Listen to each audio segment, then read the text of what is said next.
A very good evening to every one of you. First of all, I would like to thank Meenakshi Labs and Dr. Jayesh for inviting me to have a talk on a common scenario nowadays, I would rather say, after the pandemic, post-COVID syndrome. And very happy and a proud moment to share dice with the panelist, the legend, Dr. Professor Ratan sir. Thank you for accepting, sir.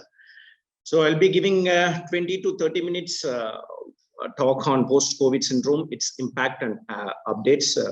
What is happening right now related to post-COVID, what are all the consequences the patients are feeling. See, we at Meenakshi Mission have seen around 4,000 COVID patients since 2020 March. So now after the decline in the pandemic second phase, we tend to see more number of COVID patients and we learn a lot. In fact, there is no clear-cut definition what is post-COVID, what are all the complications, what is the pathophysiological mechanisms, why it is happening to some patients and why not to others, who are all the critically ill patients, will they go for severe complications in the form of pulmonary, cardiovascular, hematological, so and so.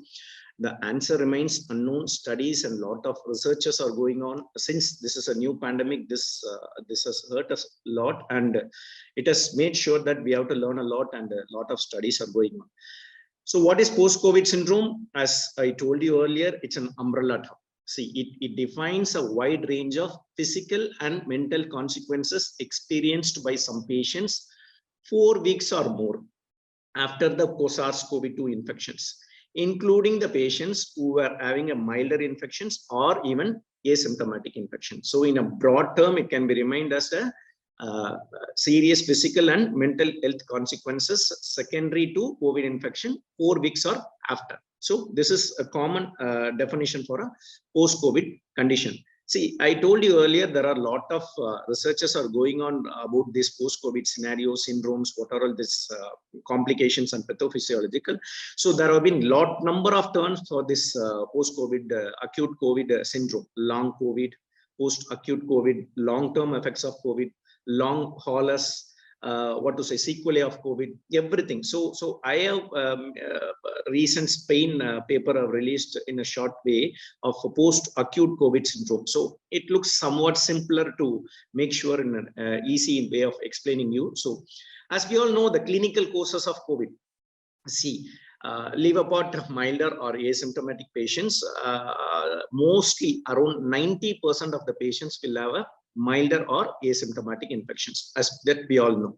Approximately 10 to 15% of cases progress to severe disease. In about that, 5% of patients will become severe or critically ill.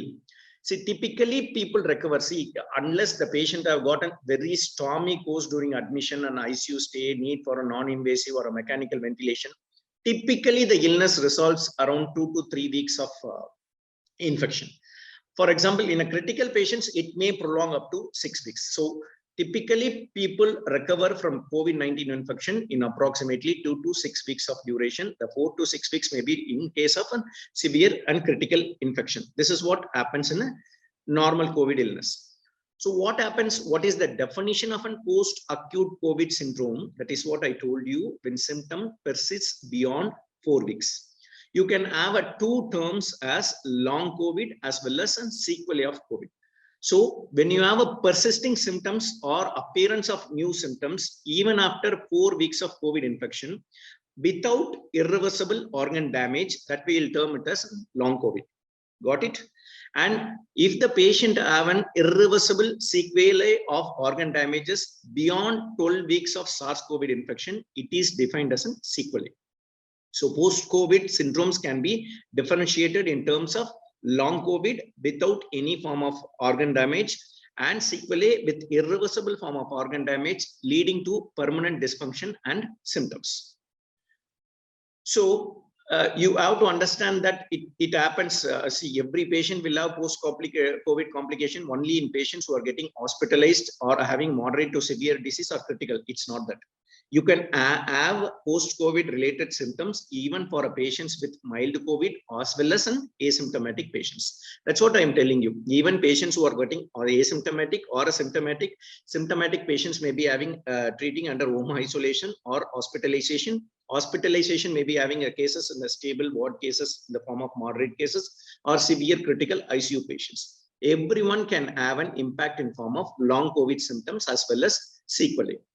Only thing is, if you say the post-COVID symptoms are approximately 10 to 15% in mild or asymptomatic patients, it may be approximately 60 to 80% in patients who are getting hospitalized, particularly moderately ill or severe critical patients. So any patient can tend to have a post-COVID complication, but in case of hospitalization or a moderately sick patients, they will be having more consequences, both in physical as well as mental.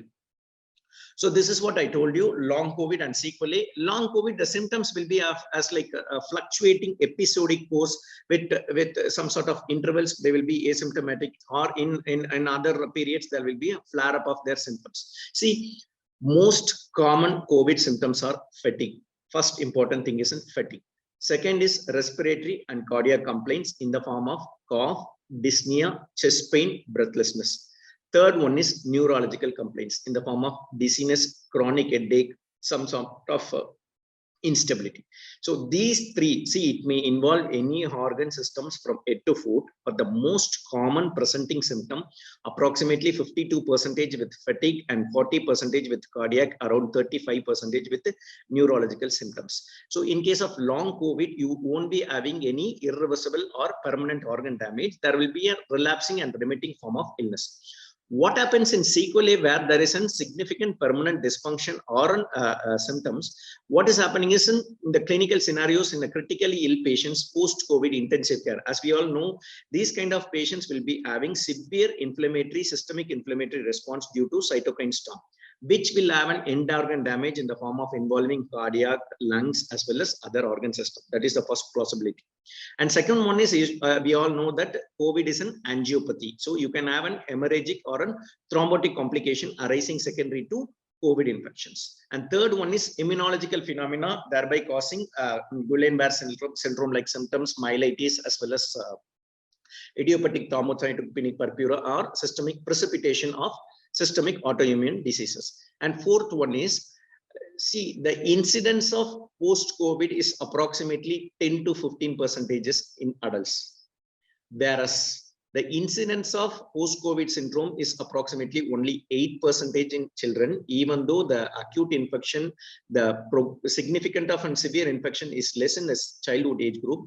The unique variety of multi-system inflammatory syndrome is significant in children's, where we have an extrapulmonary involvement of multiple involvement of system due to systemic inflammatory response and aberrant immunological response from the acute infection. It commonly presents approximately 3 to 4 weeks after COVID infection. So that can be included as a sequelae as a post-COVID infection. So the most common clinical scenario in a sequelae phase arises from the post-COVID intensive care and thrombotic complications or an immunological aberrations. Also inflammatory cascade. So I told you earlier, approximately 10 to 15% of post-COVID patients are suffering from some sort of complaints due to post-COVID syndrome or symptoms, and it is less with children's, approximately 8%, but there is a unique entity called MIS-C child syndrome. And you have to understand the long-term consequences of COVID. See, why there is a talk on post-COVID? See, we have obviously, I think so, we are coming out on the declining phase of second wave of pandemic of COVID-19. What is the necessity to have a talk on post-COVID? Because it is causing enormous impact on physical and mental well-being. And socio-economic status of the people is going down because of this post-COVID complication. A recent data in INSS 2021 has shown that approximately the medical absenteeism is increasing in up to 2 months to 1 year in 10% of post-COVID patients. That has got a significant, enormous impact on the personal well-being, mental well-being, family well-being, as well as the economic well-being of our country. So you have to understand the long-term consequences, and you need to assess the right kind of patients who may have this kind of progressive complications, and we have to intervene earlier. Okay, that's what I told you. Post-COVID conditions are associated with a wide spectrum of physical, social, and psychological consequences. So you have to understand that it may increase the risk of long-term problems. See, as a whole, the good thing is long-term severe complications are very rare. The common complications are the one which does not have an irreversible or an progressive sequelae of damage. Most of the complications will resolve spontaneously with adequate care and management. Some kind of patients, rarely, approximately 2 to 3% of patients may go to an long-term complications in the form of pulmonary fibrosis in respiratory, cardiovascular complication in thrombosis, as well as myocardial infarction in cardiac, progressive hair loss, and multiple skin issues with dermatological and neurological, as well as most important is in mental well-being of the people, post-traumatic, post-COVID stress infection, secondary to depression, multiple, you can say in post-menopausal state, endocrine function in the form of demineralization, secondary to vitamin D loss, secondary to progressive treatment with steroids and multiple immunosuppressants. So you have to take into account of what is happening in this pandemic. What does this disease have taught? You have to understand the basic pathology and the clinical manifestations of the disease, and the prognosis and the complication which the disease is going to manifest in the future. So with this background, we'll try to analyze what may be the mechanisms, what may be the pathophysiological reasons. Some of you may be postgraduates or practicing physicians. So you have to understand why some patients may be having the symptoms, why other patients may not be having the symptoms, and what are all the possible plausible mechanisms which may be contributing to these kind of post-COVID symptoms. So you can categorize into 3 categories. The first category, the pathophysiological mechanism, may be due to direct invasion of virus, thereby causing pathophysiological changes. And second one is immunological aberration. And third one is the inflammatory damage secondary to the acute infection. This belongs to the first category. This is the most common categories which contribute to the plausible mechanisms in the pathophysiology of post-COVID. And other potential mechanism, which I'll be telling you later. And the third one may be in sequelae to a post-critical illness. Okay. So what may be the cause for an, we'll take into the common systems. As I'm a pulmonologist, I'm taking into pulmonary things first. What is happening in a respiratory secondary to an acute COVID infections? So you have to understand the most important mechanism is a direct viral invasion into the alveolar cells as well as in the endothelial cells first. And what may be happening is an immunological aberration, thereby causing perivascular inflammation. So because of this direct invasion as well as an immunological aberration, there will be an inflammatory event secondary to the systemic inflammation.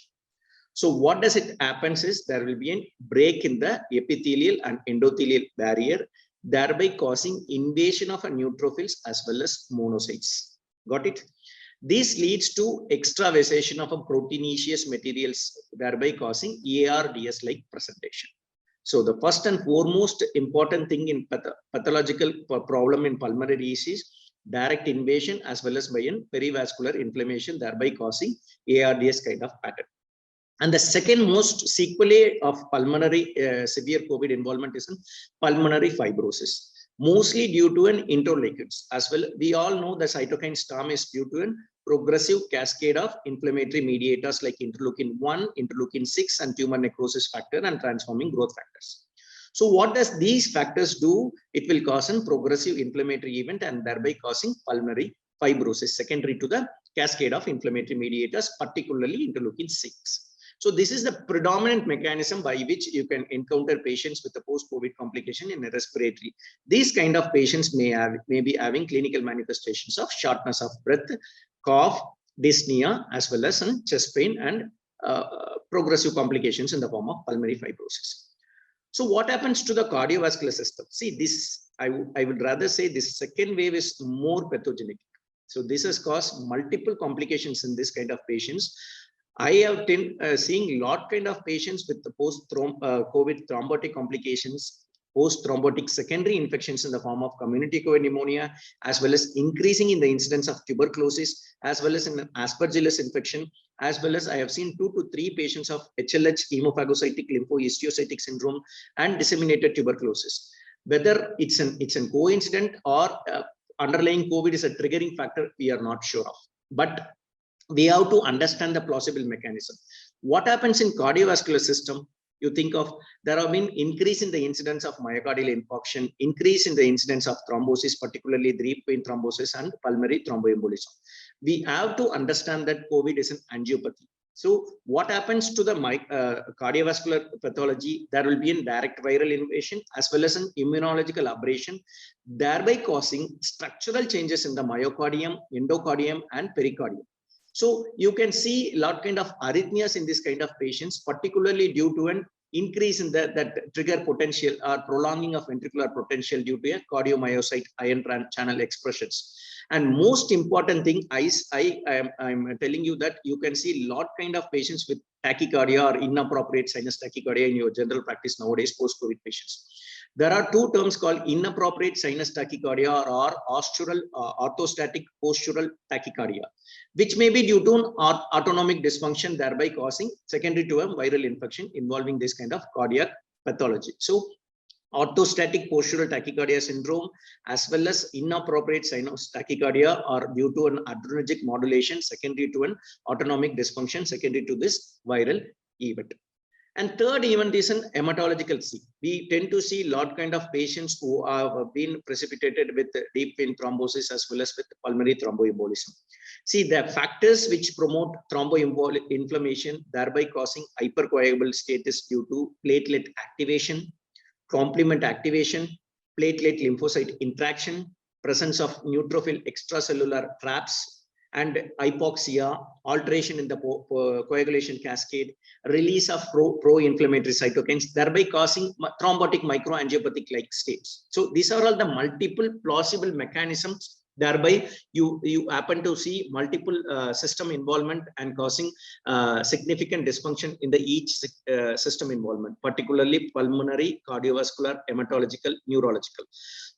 Similarly, what happens in the neurological issue, you know that I told you, neurodegeneration, neuroinflammation, neurotropism, thereby causing significant immunological aberrations, significant disruption in the axonal transport, everything happening and causing this kind of pathological events. So the most important pathophysiological event are virus-induced cytotropic changes, and the second one is due to immunological aberrations, and the third one is inflammatory event secondary to the systemic inflammation. I told you earlier other possible mechanisms. This one, other possible mechanisms. Studies have shown that even after 3 to 4 weeks of COVID infection, biopsy in the olfactory mucosa have shown the presence of SARS-CoV particles.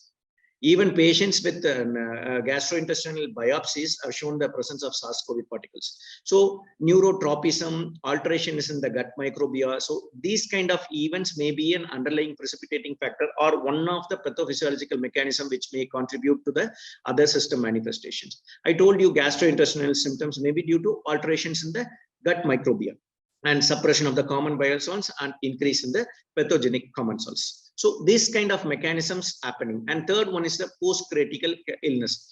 We all know when a patient has got a severe critical illness, there will be a microvascular thrombosis, metabolic alterations, immobility. This kind of things will be causing increase in the symptoms or sequelae to a post-COVID symptoms. So whatever we have talked, what are the definition of a long COVID and sequelae, and what are the possible pathogenetic mechanism? Why it is important to understand because of its significance around 10 to 15%, which may be having health, mental, as well as economical consequences. What may be the presentation to you? So with this background, what may be the presentation the patient will be presenting to you as a clinicians? So we all see this picture from our MBBS first year. So these presentation, it can involve anything. That's why it's an multiple, that's why we tell it as an umbrella of terms, and it has got an involvement. Patients will be telling you complaints, invariably all system involvement, but make sure you don't ignore the symptom. It's just a casual thing. Please make sure. That's why I wanted to say elaborately about the mechanisms leading to these symptoms. When you understand the mechanisms, this may have the tendency to cause some significant consequences in the other organ system. So most common symptom, I told you, fatigue, and cardiovascular and respiratory symptoms, I told you, in the form of cough, breathlessness symptoms, and chest pain, dyspnea, functional impairment. Patients may be having 30 to 40% significant in a particularly critical illness patients in the form of arrhythmia, palpitations, myocarditis, and pericarditis. Most common thing ladies will come to me is an hair loss. 20% of patients of post-COVID will come to us, I'm losing significant amount of hair. Yes, it's the reason. Most common thing is due to telogen effluvium secondary to the viral infection, and the second most thing is in stress. This post-viral induced stress has gotten significance in the contribution to the hair loss, dermatological complaint, a rash, alteration in the gastrointestinal microbiota. I told you hemophagocytic histiocytic syndrome. Today, I have seen a patient who presented to me who had a COVID on June 2021. He is having fever for the past 4 months. I have admitted the patient just 3 hours before. So he has taken a CT scan at the 8th month of this year, which has shown a significant pulmonary fibrosis. By now, after 2 months of illness, still his fever is persisting on and off more during evening duration for the past 4 months. Today, the CT repeated shows a huge homogeneous opacity in the bilateral lung fields, predominantly in the left upper lobe. It may be COX, it may be fungal, it may be in scar carcinoma. We are all not sure whether this underlying COVID was the precipitating factor for this kind of events. What I tend to see is don't ignore the symptoms. If you ignore, his weight was around 70 kg in June, and by now it's around 55.5. So what I want to inform is there are people, because we have gotten a huge number of COVID patients, and that's why I'm insisting on the pain. It can happen even in a milder patients as patients with an asymptomatic infections. Make sure of that. So you have to make sure that you understand the symptoms of the patient and treat accordingly. So commonly reported symptoms, like in multiple somatic symptoms, don't ignore that post-exertional malaise. This is the symptom, the worsening of symptoms, even with minor physical or mental exertion. Symptoms typically worsen 12 to 48 hours activity, lasting for a few days or even weeks. These are all needs adequate monitoring, if necessary, testing or imaging, and treat accordingly as per the routine treatment protocol. There is no specific individualized treatment protocol post-COVID unless we know the specific thing what is happening. But we have to make sure these are all the symptoms, these are all the mechanisms which exist, and there is an entity called post-COVID syndrome which should be taken care of to prevent long-term complications and consequences. A small word about Missy syndrome. See, most of the children will be asymptomatic or will be having milder infection compared to adults. That's why the post-COVID syndromes will also be less comparatively to 8% to the 15% of adult patients. But there is a unique syndrome called multi-system inflammatory syndrome in children, which occurs after 3 to 4 weeks of a COVID infection, presenting with an intractable fever or involvement of end organ system in the form of cardiac, lung, kidney, brain, skin, or gastrointestinal organs. Age will be, as per the WHO guidelines, will be less than 19 years. You have to understand this kind of patients may be having an acute or recent COVID infections, approximately 3 to 4 infections. Invariably, their antibody IgG will be positive. They will be having elevated C-reactive protein, D-dimer, and mostly approximately 40% of children will be having cardiac involvement. It has got an high morbidity and high mortality, but make sure you understand that if you intervene early and aggressively, the prognosis are excellent. We have gotten approximately 95 to 98% prognosis rate in our hospital with Missy children. Our pediatric intensivists and pediatricians are doing well in this managing. But make sure in children, you don't ignoring the symptoms. A patient child may be having a fever of 1 or 2 days, 3 to 4 weeks back. Now the child will be having significant multi-system inflammatory syndrome. You have to make sure that you diagnose early and treat accordingly to prevent long-term complications, which has got an excellent prognosis if you treat well. So with this background of introduction, definition, magnitude, pathophysiology, and clinical presentation, how will you approach the patients with the post-COVID symptoms? Make sure you talk to the patient. You don't ignore the symptoms. You understand the symptoms, because invariably most of the old age people will be telling innumerable multiple somatic complaints. We'll be terming it as an anxiety issue or hypochondrosis like that. But please give importance to these kind of patients. Make sure that they are doing systematically well. You need to have a comprehensive rehabilitation plan, may be helpful for some patients. Many post-COVID conditions can be improved through already established treatment management approaches. That's what you have to diagnose it and treat, as we are doing for so many years. Evidences indicates that holistic support for the patient throughout their illness course can be beneficial.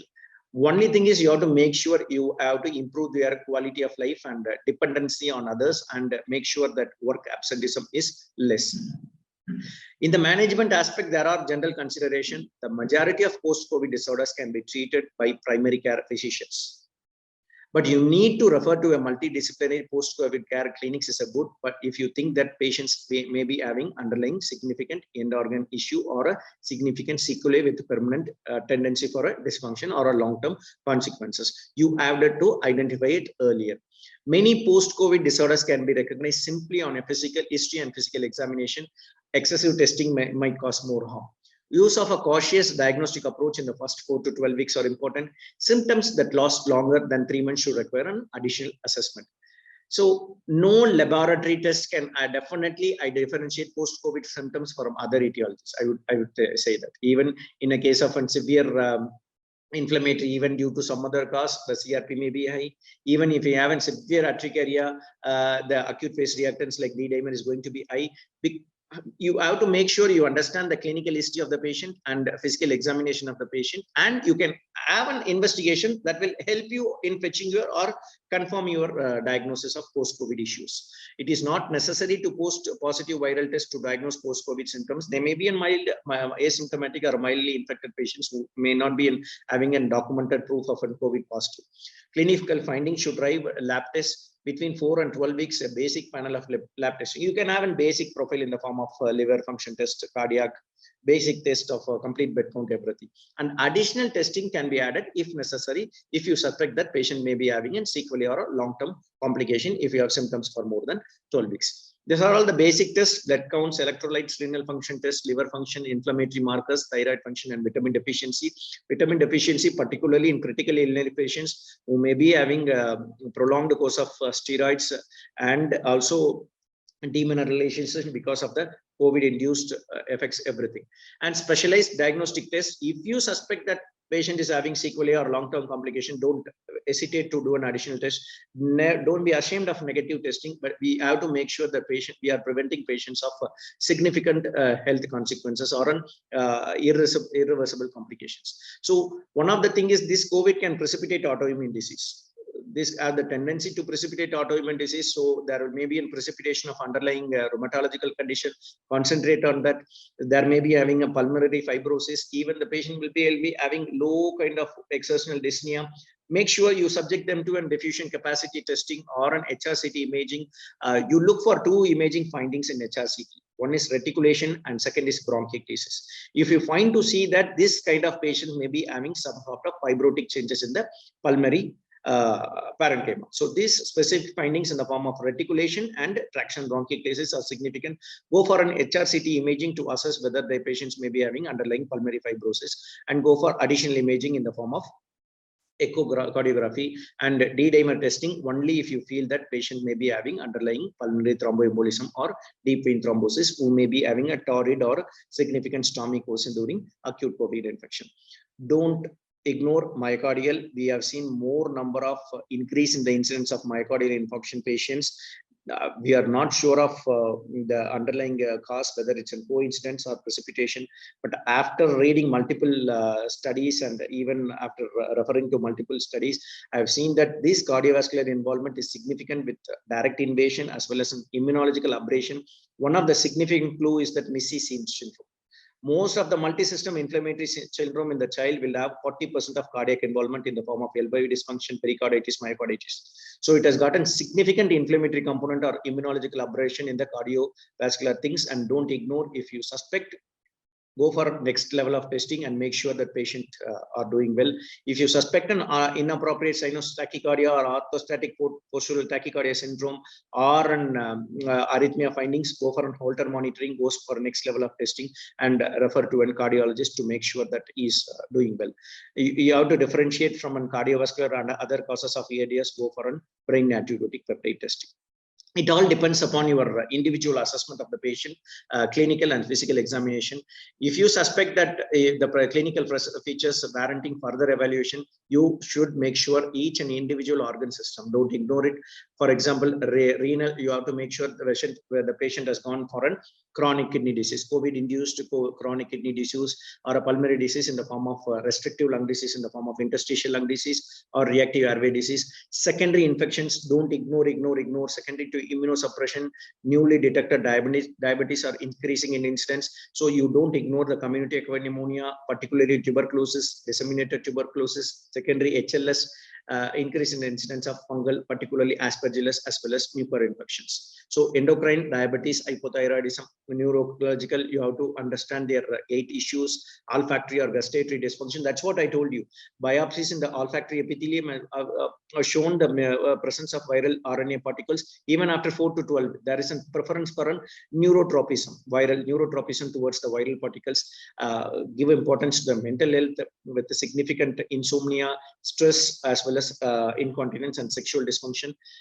Most important thing and a catastrophic thing is making sure diagnosis of deep venous thrombosis and pulmonary thromboembolism. We have seen our own medical colleague with 22 years suffered from a pulmonary thromboembolism secondary to COVID. We see multiple number of deep vein thrombosis patients who have not been given an adequate thromboprophylaxis while discharge. So what are all the clinical and public health recommendations? COVID-19 can result in prolonged illness even in young adults and children without underlying medical conditions. Much is still unknown about how COVID-19 affects people over time, and more research and multi-year studies are needed to understand long-term effects, why some symptoms persist, why some symptoms remit, how these health problems affect patients, clinical course and likelihood of recovery, implication of long-term health effects on return to work. Whatever said and done, protective measures continue to be important in preventing COVID. So we need to have a knowledge of post-COVID condition to change rapidly with the ongoing research. Multiple research, CDC, WHO have partnered with multiple NGOs and as well as National Institute of Health to make sure to understand the pathophysiology and the complications and the significance of this COVID. With extensive research underway, it is likely that evidence-based treatment practices will evolve over time. A small word about thromboprophylaxis. As per the latest guidelines, you can give a thromboprophylaxis if the patient have got a significant critical illness and who have the high tendency to go have a deep vein thrombosis or pulmonary thromboembolism. There is a score called modified improved BTE score. If the score, there is a criteria which takes into account hemophilia, venous prayer, venous thromboembolism, underlying malignancy, age more than 75 years, age more than 60 years, everything. Based upon the score with high risk of deep vein thrombosis, it's an individualized approach. If you suspect that these patients have the tendency to go for a thromboembolism because he has suffered a much, he has gotten very stormy or critical illness, you can discharge him with a direct oral anticoagulants in the form of rivaroxaban or apixaban. As per the latest guidelines, somewhere between duration of the therapy will be 30 to 45 days. But personally, I am giving for my patients approximately 2 to 3 months in case of severe critical illness of post-COVID thromboprophylaxis in the form of apixaban or rivaroxaban. That is a significant important thing. You don't have an individualized guideline, but the latest thing I have shown that you can discharge the patients with the thromboprophylaxis, particularly critical patients, and with high risk for deep vein thrombosis. This is mainly for general practitioners. Please make sure that only thing is vaccination. Even vaccination have shown that, studies have shown that this has gotten significant impact or improvement in the post-COVID symptoms. Still, researchers are going too early to say, but this definitely have gotten significant. We tend to see those patients who have gotten vaccinated with 2 doses have got significantly less severe disease compared to unvaccinated individuals. So make sure you counsel or motivate your patients, OPD patients, every patient you make sure you ask about the COVID vaccination history and make sure they are getting vaccination. Basic things are basic and common things are common. Make sure you advise the patient to wash your hands, keep your distances, ventilation, cough etiquette are preferred, and wearing a mask. You should be an example to others and make sure you follow it and make sure you counsel the patients and motivate to. Conclusion: and estimated 10 to 15% of people suffer from persistent symptom after SARS-CoV-2 infection.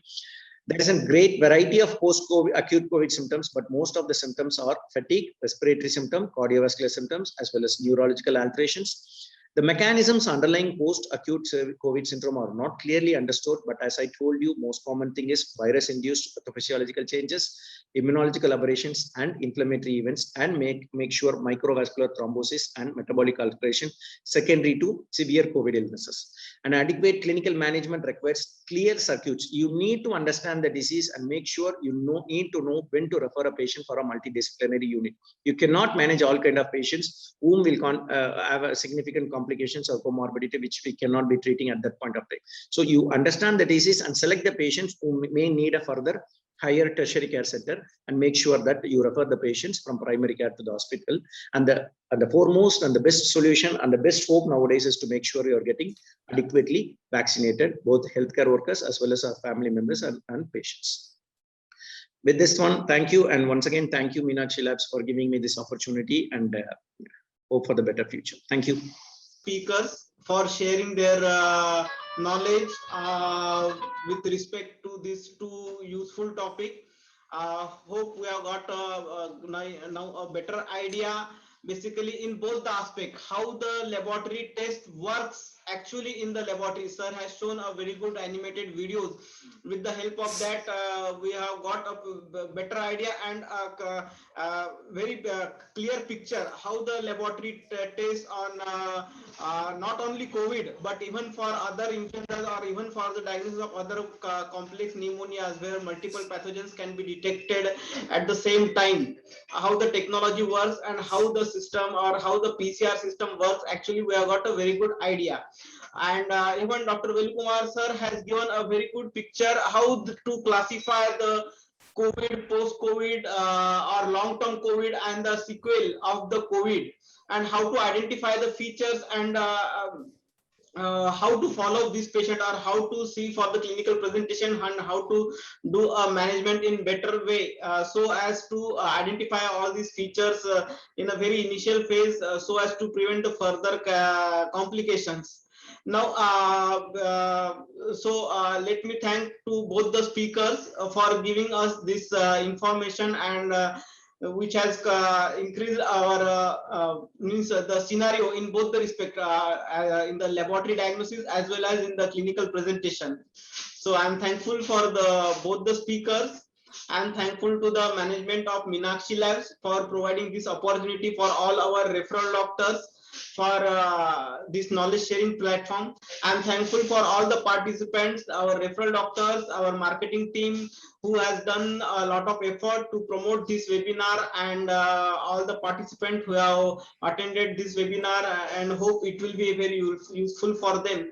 And finally, I'm thankful for our technical team who has help us to make this virtual platform very accessible for so that it is accessible to everybody.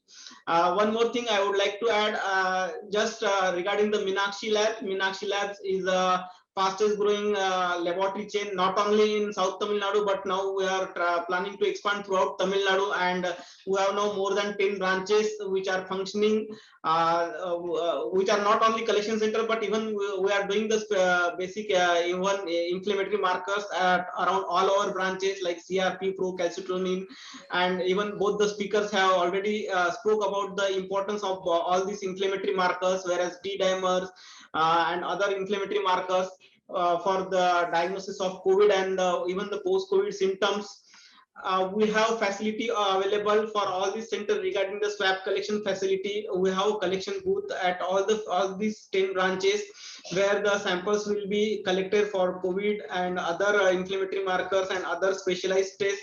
The samples will be get transported in the central laboratory for COVID, and here we have a short turnaround time where the COVID reports or PCR reports can be obtained within a period of 12 to 16 hours.